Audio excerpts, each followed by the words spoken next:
Hey guys, this is Lauren with Element Productions, and I wanted to share with you how I fixed my Canon 70D. Hey guys, I've been an avid Canon shooter for about 6 or 7 years and recently switched over to the APS-C format for video shooting.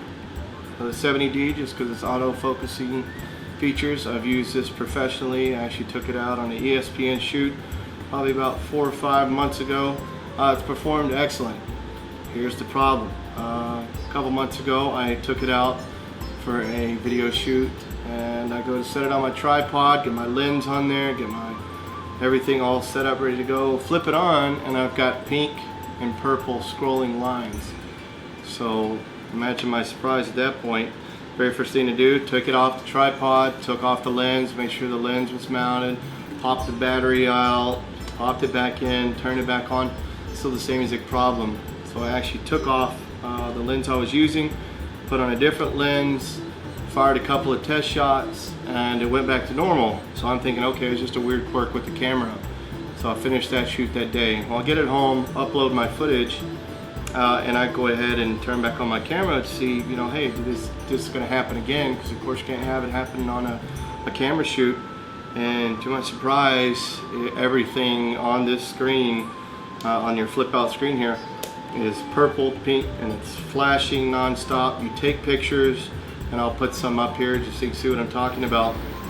Like I said, it's either pink or purple. It completely washed out the image. You can see the details behind that, but it's like the image sensor was jacked. So that's what I'm thinking in my head is, okay, it's got to be the image sensor. So I did some research online, and there is very little about this camera when it comes to this issue. The main issues were there was some focusing issues, and people sent their cameras back in, they weren't calibrated correctly. There was an issue with the battery door not reading that it was closed, so the camera wouldn't turn on. There's very little about the issue I was having. So I finally found it. I kept looking through, you know, I typed in bad sensor, bad motherboard, and about 3 or 4 pages into Google I kept hitting next till I couldn't find the problem. There was one blog, and a gentleman had the same exact issue with his camera, and he had sent it in to Canon. It was still under warranty, thankfully for him, but he was still charged $220 through Canon to replace that motherboard. So evidently there was an issue just on a very few limited amount of these. It's a quality control issue, I'm assuming. I don't know. I saw some posts talking about the lead-free solder that they use here, and that's a whole nother discussion as to why, you know, they choose to do that. I know companies have done it for, I mean, probably the last 10 years, so it's nothing new here with camera manufacturers. But with this camera, that was the issue. So I contacted my local camera store, was told it would take 5 to 6 weeks. They did verify, at least attempt to see if it was covered under warranty, and my camera is sadly at 13 months, so I'm 1 month out of warranty at the time I made that call. So I did get a couple quotes. I got it from 3 different camera stores, all of them over $400, and I paid $800 for this camera brand new. So there's zero chance of me spending half that amount. As much as I love this camera, I'd rather write it off and sell it as is with parts. So I actually went out and purchased a Sony a7S II to use as my primary video camera. I absolutely love that camera, but still there's some things about this I just really like. That's the auto focusing feature that Sony a7 just does not have. So one point, as late at night I was thinking about it, and you know, I had an Xbox 360 that had the same exact issue with the overheating, and the processor actually got so hot that it's solder and it's you know, the paste they actually lay on it, so the processor lays in the motherboard, it gets so hot that it actually separates. So I'm thinking, man, I wonder if it's something like that. So in my head I'm thinking, you know, yeah, I don't want to throw this into the oven, you know, I don't want to do anything absolutely stupid, because it's still worth something, you know, even as parts. But you know, how can I make this camera essentially overheat, so whatever's in there for it to reseat or reseal, however you want to say it, but something's come undone from that motherboard, because everything else in this camera still works other than the imaging sensor is scrolling pink and purple. So I put it in IPV movie mode. I put it at 30-minute record time.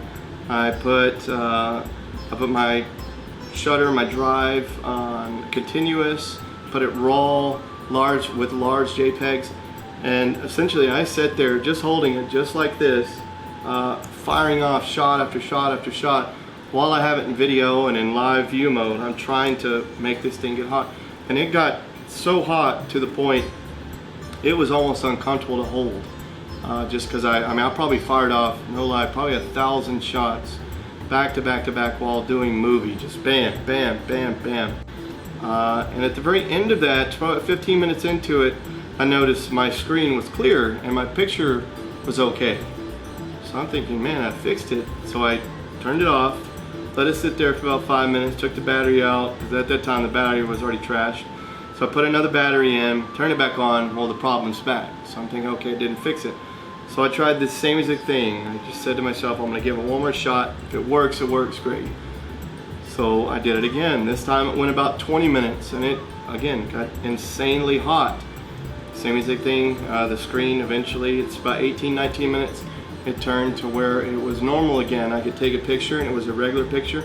I could take a little video clip and it looked just like it was when I bought it brand new.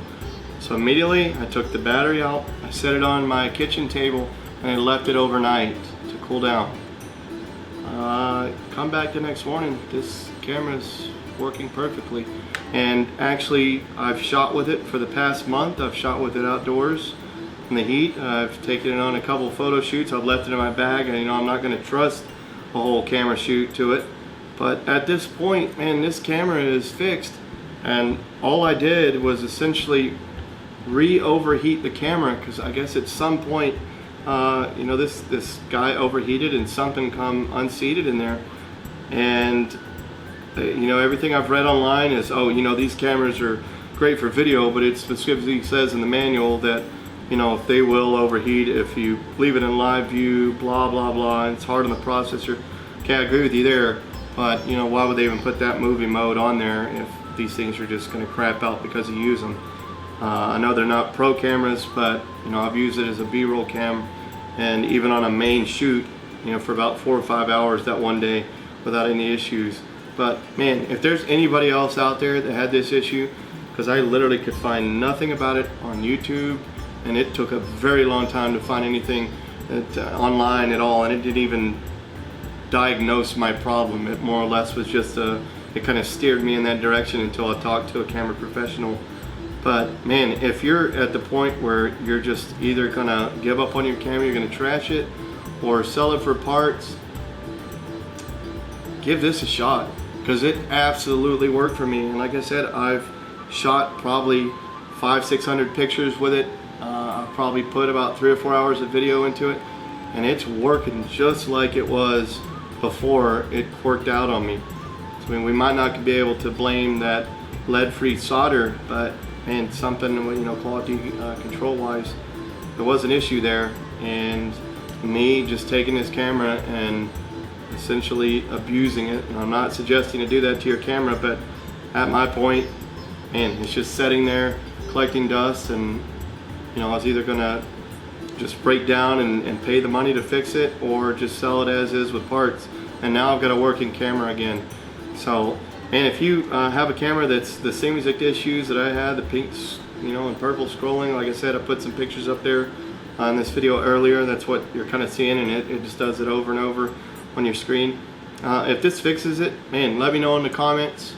Like I said, I could find nothing at all about this on YouTube or anywhere else. So heck, I might be the first one to ever even think of this. But I guess it goes back to the old Xbox towel trick, the Xbox 360 towel trick, where you wrap it in the towel and get it to overheat and reset it. So evidently it's the same exact thing with this bad boy. If something's come loose in there without opening up the guts and, you know, having a micro solder, this might give it a fix. So anyway, man, hopefully this helps out somebody, even if it's just one person. I know it worked for me, so give it a shot. Like I said, if it worked for you, great. If you got any questions or comments, please feel free to ask, and give me a thumbs up if this helped you out. Appreciate it, guys. Have a great day.